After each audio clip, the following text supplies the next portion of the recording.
Sun Tzu itu bilang kalau punya 3, punya makanan, punya senjata, punya harapan. Maka kalau ada 3 ini yang mau dikasih pada orang dulu, mana yang dikasih pada orang terlebih dahulu? Maka mereka bilang senjata.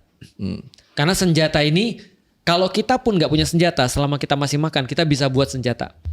Tapi kalau misalnya ada di antara 2, antara makanan sama harapan, yang mana mau dikasih orang dulu? Yang mana kira-kira? Ada harapan sama makanan. Sun Tzu bilang makanan, selain ke musuh. Karena kita masih tetap bisa fight meskipun kita nggak makan. Selama ada harapan. Ya benar. Tapi kalau misalnya ada orang misalnya punya makanan dan punya senjata nggak punya harapan, maka dia akan ke musuh.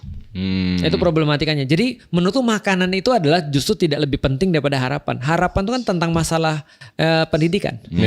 Itu sih menurutku sih.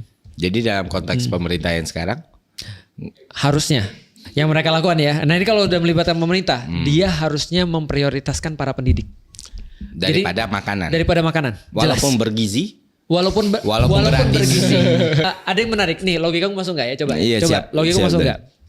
Kan lu kan maksudnya sudah melatih berpikir kritis ya. Coba ini berpikir kritisnya bagus nggak? Kan Prabowo kan pernah ditanya ya. Pernah dikasih laporan ya. Alhamdulillah Pak. Ini kita sekarang setiap hari berapa sapi gitu kita sembelih gitu kan ya. Terus lele itu berapa ribu gitu kan ya ada ya. Terus Pak Prabowo bilang gini, wah itu lebih bagus daripada pas saya zaman dulu gitu kan ya. Pas saya zaman saya tentara juga saya zaman dulu. Nah coba lihat ya, zaman dulu yang gak ada MBG menghasilkan orang-orang hebat seperti Pak Prabowo loh. Seperti semua orang-orang pejabat-pejabat ini. Artinya sebenarnya gak perlu MBG juga sudah ada orang-orang hebat kayak gitu kok. Iya. Iya kan? Bener kan logika gue kan ya?